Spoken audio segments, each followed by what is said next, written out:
அப்படி இருக்கும்போது நீங்களாப்பா இப்படி ஒரு காரியம் பண்ணிருக்கீங்க? நீ என்னை இப்படி அவமானப்படுத்தி பேசக்கூடாது பூமி. நான் பண்ணதெல்லாம் கீழ்த்தனமா இருந்தாலும் அது எல்லாத்தையும் ஒரு தகப்பன் ஸ்தானத்துல இருந்தாமா பண்ண. நான் உன் மேல இருக்கிற பாசத்தால தான் இப்படி பண்ணம்மா. என் சோபாவோட பொண்ணு உயிரோட இருக்கிற விஷயமே எனக்கு தெரியாது. தெரிஞ்சதுக்கு அப்புறம் நீ என்ன சந்திச்சதுக்கு அப்புறம் அவ்வளோ ஈஸியா உன்னை என்னால எப்படி விட முடியும் பூமி? எல்லாம் என்னோட கெட்ட நேரம். போயும் நீ அந்த ககனை போய் காதலிச்சிருக்க. அவனை தவிர வேற யாரையாவது காதலிச்சிருந்தா அவனோட உன் கல்யாணத்தை கிராண்டா பண்ணி வச்சு அவனோட காலை கழுவி அந்த தண்ணிய தலையில தெளிச்சிருப்பேம்மா. அந்த ககனுக்கு உனக்கும் கல்யாணம் பண்ணி வச்சுட்டேன்னா அப்புறம் உன்னை பார்க்க என்னால் அந்த வீட்டுக்கு வர முடியாது பூமி. என் மேல இருக்கிற கோபத்தினால அவன் கண்டிப்பா உன்னை இந்த வீட்டுக்கு வர விட மாட்டான். 18 வருஷத்துக்கு அப்புறம் நான் பாக்குற என்னோட இந்த செல்ல பொண்ண எப்படிமா என்னால விட முடியும்? நீயே சொல்லுமா. அதுக்காக அந்த பொண்ணை ஏமாத்துறதுக்கே தயாராயிட்டீங்களா? நீ எப்படி வேணாலும் எடுத்துக்கோ. ஆனா உன்னை விட்டு கொடுக்க முடியாத என்னோட பாசத்தை கொஞ்சமாவது புரிஞ்சுக்கோ பூமி. ஏன்?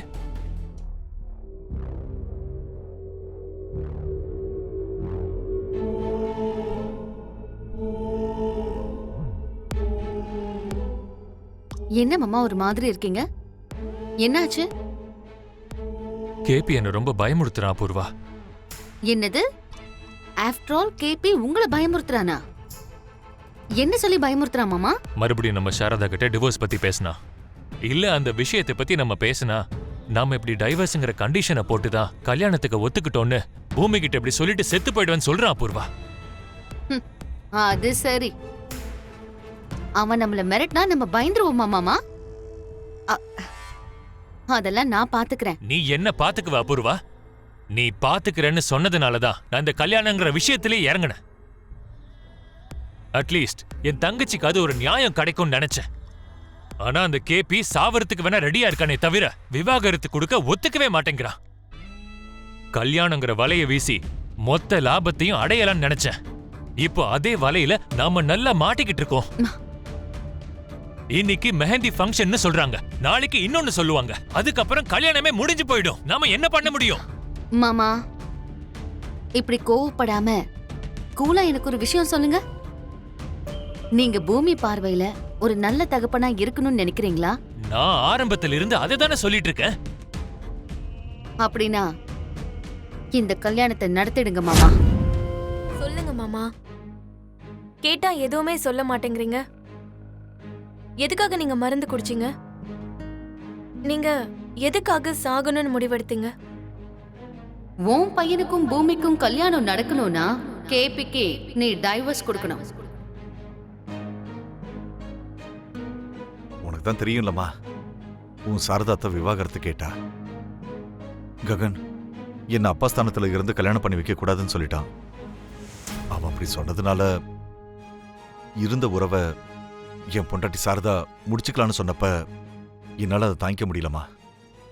அதான் தற்கொலை பண்ணிக்கலான்னு அப்படி ஒரு முடிவு எடுத்தேன். ஆனா அது நான் அவசரப்பட்டு எடுத்த ஒரு முடிவுன்னு அதுக்கப்புறம் புரிஞ்சுக்கிட்டமா. அத புரிஞ்சுக்கிட்டு நீங்க பொழைச்சதுனால நல்லதா போச்சு. உங்களுக்கு தெரியும்ல, அப்பா விருப்பமே இல்லாம ஒத்துக்கிட்ட கல்யாணம் இது. உங்களுக்கு ஏதாவது ஒன்று ஆயிருந்தா இந்த கல்யாணம் பாதியிலே நின்னு போயிருக்கும். அப்படின்னா உனக்கு கல்யாணம் நின்னு போயிருக்குன்ற டென்ஷன் மட்டும்தானா? நான் செத்து போயிருப்பேன்ற கவலை இல்லையா? ஆஹா, நான் அப்படி சொல்ல வரல மாமா. உங்க உயிர் ஆபத்துல இருக்கிறத பார்த்து எனக்கும் ரொம்ப டென்ஷனா இருந்தது. மனசுல இருந்த வார்த்தை வாய் வரைக்கும் வந்ததுக்கு அப்புறம் என்னதான் சமாளிக்க முயற்சி பண்ணாலும் என்ன பிரயோஜனமா? புரியுது புரியுது. நீங்க என்ன மாமா என்ன இப்படியெல்லாம் கார்னர் பண்றீங்க?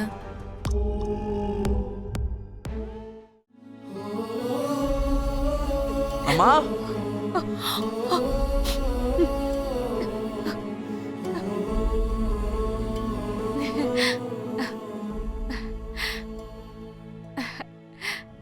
என்னப்பா? ஏதோ ஹெடேக்னு சொன்னீங்களாமே, மாத்திரை ஏதாவது போட்டீங்களா? ஆ நான் போட்டுக்கிட்டேன்ப்பா. இப்ப கொஞ்சம் குறைஞ்ச மாதிரி இருக்கு. என் கல்யாணத்தை பத்தி எவ்வளவோ கனவு கண்டுட்டு இருந்தல்லம்மா. இப்போ கனவெல்லாம் நினைவாகிற டைம் வந்துருச்சுமா. ஆமா இல்லம்மா? இந்த மாதிரி டைம்ல நீங்க இப்படி இருக்கிறது எனக்கு ஒரு மாதிரி கஷ்டமா இருக்குமா. தலைவலி தானப்பா, சீக்கிரம் சரியாயிடும். உன் கல்யாணம் நடந்தாதான் மனசுல இருக்க மொத்த பாரமும் இறங்கின மாதிரி இருக்கும். நடந்தா தானா? நடக்கதானமா போகுது. அதான் உன் கல்யாணத்துக்கு அப்புறம் இந்த அம்மா மனசு சந்தோஷமா இருக்கும்னு சொல்ல வரேன்ப்பா.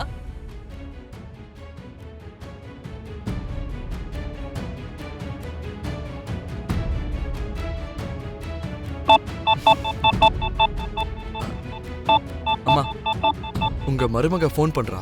ஒரு நிமிஷம். ம்.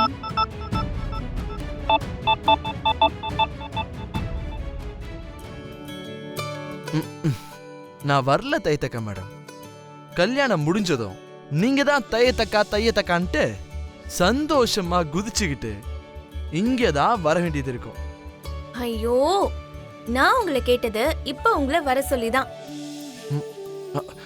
எதுக்காக? என் காலுக்கும் கைக்கும் நீங்க தான் மெஹந்தி போட்டு விடணும்.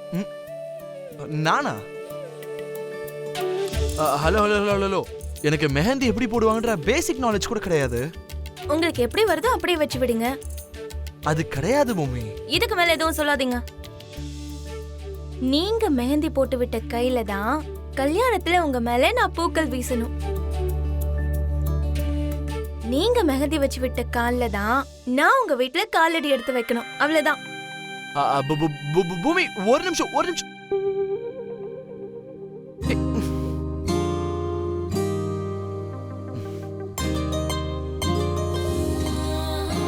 சொல்லு சரி. எதையோ நினைச்சு வெக்கப்படுற மாதிரி ஒரு சின்ன மின்னல் உன் கண்ணுல தெரியுது. Yes, of course. உங்க கெஸ் கரெக்ட் தான். என் அண்ணன் ஞாபகம் வருதா? இல்ல, டைரக்டா அவரே இங்க தான் வர போறாரு. ஆ? ஃபோன் பண்ணி வர சொல்லிருக்கேன். ஆமா பூமி. அப்போ என் அண்ணன் முன்னாடி நீ மெஹந்தி போட்டுக்க போறேன்னு சொல்லு. இல்ல இல்ல, உன் அண்ணன் தான் எனக்கு மெஹந்தி வச்சு விட போறாரு. பை தி வே, அண்ணனுக்கு மெஹந்திலாம் வைக்க தெரியாதுல்ல? உங்களுக்கு என்ன தெரியுதோ அதை வச்சு விடுங்கன்னு உங்க அண்ணன் கிட்ட சொல்லிருக்கேன் சரி.